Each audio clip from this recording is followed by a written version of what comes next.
Ever wondered why you keep giving more, yet they keep giving less? The truth is, overinvesting in someone who hasn't earned it devalues your worth. You deserve to be loved with the same energy you give. So, what happens when you stop chasing and start protecting your peace? You create space for clarity, for respect, for someone who truly values you. Stop chasing affection, start attracting it. Your worth isn't proven by effort. It's shown through your standards. Are you ready to reclaim your power? Overinvesting in someone who hasn't earned it devalues your worth. It's one of the hardest truths to accept, especially when your heart is involved and your intentions are pure. When we like someone, it's natural to want to give time, affection, energy, and effort. We tell ourselves that love is about sacrifice, that going the extra mile is noble, and that eventually they will see how much we care and love us back with the same intensity. But in doing so, we often ignore a critical principle. Value is not demonstrated through how much you give, it's recognized through how you hold yourself. When you overinvest in someone who hasn't shown the same level of effort, it tips the balance. What should be a mutual exchange becomes one-sided. You become the one doing the calling, the texting, the planning, the waiting. And the more you give without receiving, the more that person begins to see your energy as expected rather than appreciated. When someone hasn't earned that level of investment, and yet you continue to pour yourself into them, you're not showing them your love, you're showing them your insecurity. You're sending a silent message that your time and attention are easy to get, and that you'll stay even when it's not reciprocated. That kind of unbalanced dynamic causes the other person to lose respect, not because you are unworthy, but because your actions tell them that you don't recognize your own worth. And people take cues from how we treat ourselves. If you treat your time and love like they're available to anyone who asks, you'll attract people who take but don't value. On the other hand, when you pull back and hold a standard, you give someone the chance to rise up and meet you there. There's also a psychological effect at play. People value what they have to earn. When someone gets your full attention and commitment without having had to invest emotionally, physically, or mentally, they don't feel the need to fight for it. They assume you'll always be there, no matter how they behave. But when you reserve your energy for someone who has shown through consistent actions that they're deserving of it, you protect yourself, esteem, and allow the relationship to grow in a healthy, respectful way. Pulling back doesn't mean being cold or distant. It means giving just enough to stay connected while leaving room for the other person to step forward. If they don't step up, then they were never going to. You can't give someone enough love to make them ready. You can only give from a full place, and that place comes from knowing you are already enough without anyone's validation. So don't overextend yourself hoping to earn someone's affection. If someone truly values you, they'll show it, not just in words, but in consistent actions. Your worth is not proven through effort. It's shown through standards. Let people rise to meet them. Pulling back isn't a game, it's self-respect. Too often, when a woman decides to step back in a relationship or dating dynamic, she's accused of playing hard to get or manipulating emotions. But there's a fundamental difference between mind games and setting emotional boundaries. Pulling back is not about making someone chase you for the sake of ego or control. It's about reclaiming your emotional space, protecting your peace, and reminding yourself that your value doesn't come from someone else's attention. When you pull back, you're not punishing the other person, you're pausing to observe. You're giving them the opportunity to step forward and show their level of genuine interest, without interference from your overgiving or overinitiating. You're letting actions speak instead of overanalyzing words or intentions. That is not manipulation. That is clarity. When you care about someone, the instinct to give and stay close can be powerful. You want to stay connected, to keep things moving forward, to prevent any risk of fading interest. But in doing that, you sometimes lose your grip on balance. You overtext, you overexplain, you overaccommodate. You start chasing reassurance instead of evaluating consistency. That's when the line gets crossed. That's when you start giving more than you're receiving and calling it loyalty, when in reality it's just fear of loss disguised as love. Pulling back helps you reconnect with yourself. It puts you in a position of emotional strength where you can ask the right questions. Is this person showing up for me? Are they matching my effort? Are they truly invested, or are they just enjoying the benefits of my attention without having to earn it? By stepping back, you allow the dynamic to breathe. You give the other person space to show what they're willing to do when you're not always reaching out first. And that reveals a lot. Someone who's genuinely interested won't fade away just because you're not pushing things along. In fact, someone who's truly into you will welcome the opportunity to step up. They will value the chance to invest in you because it feels natural, not forced. On the other hand, someone who is only halfway in will start to drift. That drift isn't your failure, it's your clarity. Pulling back is also a powerful reminder to yourself that you don't have to perform to be loved. You don't have to impress, persuade, or prove your worth. You are allowed to take a step back, breathe, and choose yourself without apology. That's not a game, that's self-respect. It's knowing that your energy isn't free, and your presence in someone's life should be earned and appreciated, not taken for granted. When you pull back with grace and confidence, you're not withdrawing love, you're filtering out who truly deserves it. That act alone can shift the entire direction of your relationships, not because you changed who you are, but because you remembered what you're worth.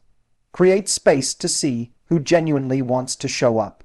In relationships, it's easy to get caught up in doing too much too soon for someone who hasn't yet proven they're truly invested. Often, we think that if we stay close, stay available, and keep showing effort, the other person will meet us halfway. But constantly filling the silence, leading the connection, or trying to hold everything together doesn't allow the other person to show who they really are. By always being the one to reach out, to plan, to initiate, you leave no room for them to make a move. You never get to see what their natural effort looks like. Creating space isn't about punishment or distance for the sake of drama. It's about stepping back just enough to observe what happens when you stop carrying the whole dynamic yourself. It takes strength and self-awareness to stop doing the most and simply allow things to unfold. Because when you create that space, you also create the opportunity for someone to step into it. You get to witness their level of interest when they're not being prompted. You get to see if they think about you, if they prioritize you, and if they make the effort without your constant input. This moment of pause can be revealing. It can confirm someone's sincerity or expose their passiveness. And while both outcomes might not be equally pleasant, they are equally valuable, because clarity is worth more than attention. Knowing where you stand with someone saves you time, energy, and emotional investment in the long run. People tend to value what they work for, and if someone hasn't had to put in any effort to stay in your life, they might not feel the need to try. But when you pull back slightly, not coldly, but calmly, you create an opening that tests what they are truly willing to do. Will they call when you stop texting first? Will they make plans when you stop suggesting them? Will they check in when you take a step back? If they do, it speaks volumes. It shows intentionality. It shows a willingness to show up, not out of pressure, but out of care. And if they don't, that's not rejection, that's revelation. This approach also centers your own value. It reminds you that you are not here to chase, to convince, or to overextend. You are not trying to win anyone over. Instead, you are standing still to see who walks toward you. That stillness, that pause, is powerful.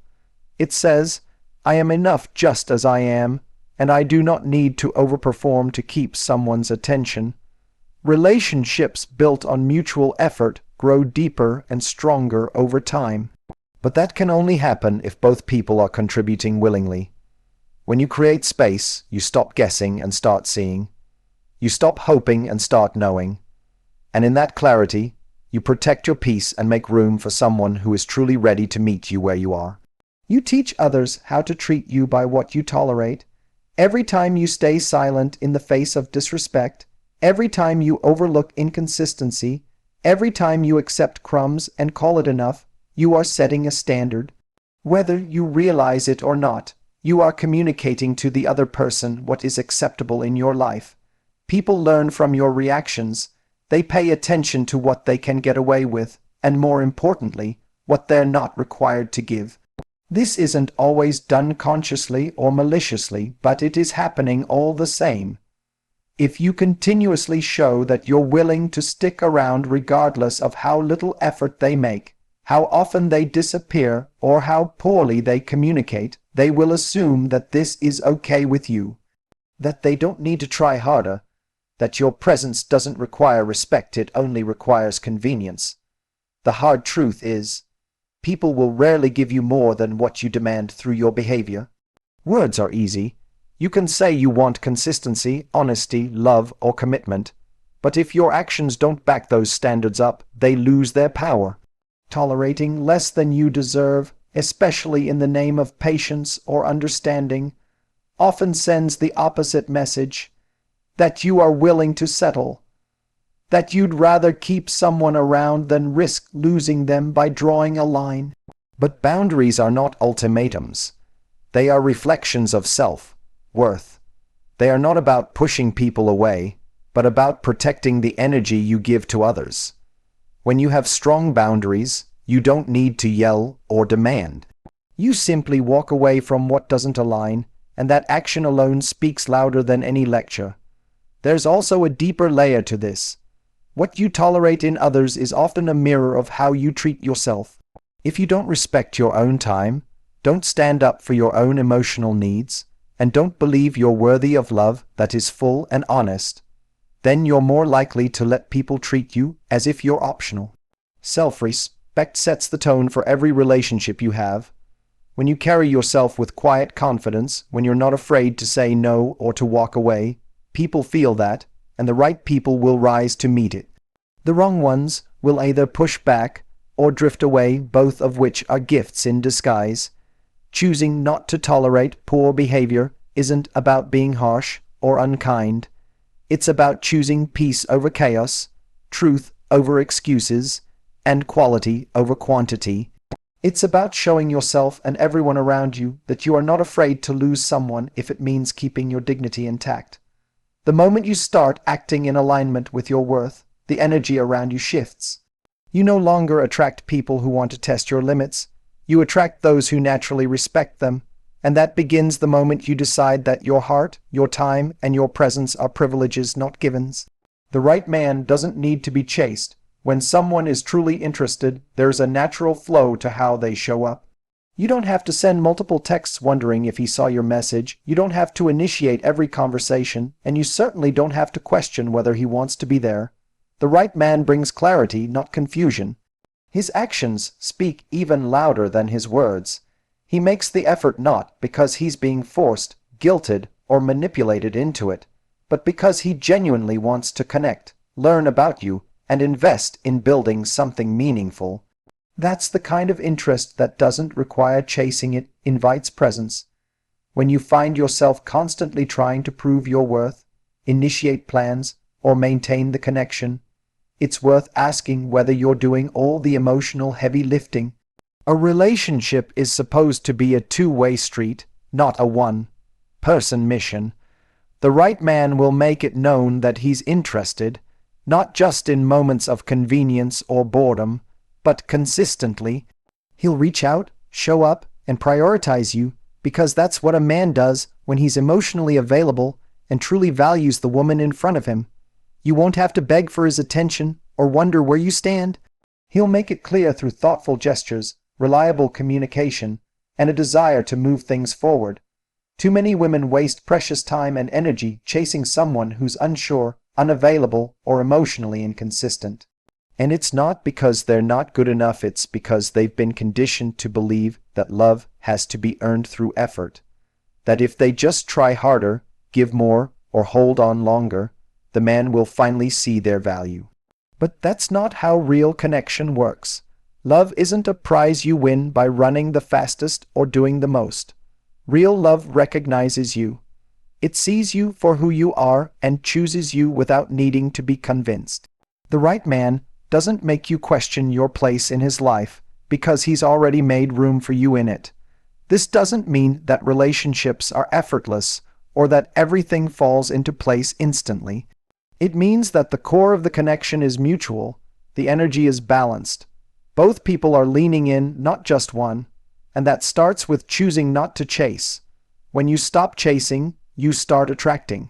You stop settling for lukewarm attention and start opening the door for genuine pursuit. You give yourself the chance to receive love that is freely given, not love you had to drag out of someone. The right man doesn't need to be chased because he's already chosen to show up. He's not hiding behind excuses, sending mixed signals, or disappearing when things get serious. He's present, consistent, and clear in his intentions, and you'll never have to sacrifice your dignity or silence your needs just to keep him around. When a man is right for you, you'll know not by how much you chase, but by how easily he meets you where you are. If he doesn't chase, it's your gift of clarity. As hard as it might be to accept in the moment, someone's lack of pursuit is not a reflection of your inadequacy, it's a reflection of their readiness, their level of interest, or simply their alignment with what you need. When a man doesn't step forward, when he doesn't follow up, doesn't reach out, doesn't make the effort to build something real with you, he is giving you valuable information. That silence, that absence, that lack of investment is not something to mourn, it's something to honor. Because it gives you a clear view of where he stands without you having to beg for answers or waste more time on false hope. His inaction is his decision, and that decision gives you freedom. Too often, we fill in the blanks when someone isn't showing up. We excuse the lack of communication, rationalize the mixed signals, and convince ourselves that if we just wait a little longer or try a little harder, things will change. But the truth is, energy doesn't lie. When someone wants to be in your life, they show up for it. They don't let days go by without checking in.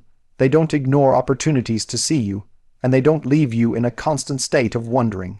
A man who is serious about you will move toward you, not away from you. And if he doesn't, let that be your answer. It's painful to let go of the idea of someone, especially if you've envisioned a future with them. But clarity, even when it hurts, is a gift.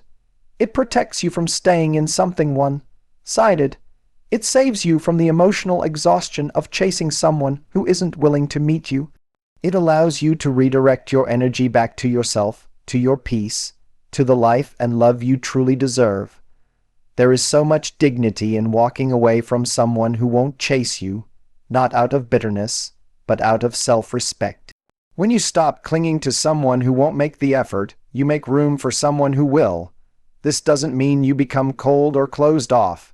It means you stay open, just not to confusion. You stay available, but only to effort. You remain loving, but only toward those who treat your love as a privilege, not an afterthought. If he doesn't chase, if he doesn't show up when you pull back, then he was never going to. That truth is not a failure. It's your clarity. It's the removal of illusion. It's the moment you stop guessing and start trusting what you see. Clarity gives you power. It allows you to let go of false narratives and embrace reality. And once you have that, you no longer need to chase anyone. You simply hold your head high, walk forward with grace, and let the right one find you already whole.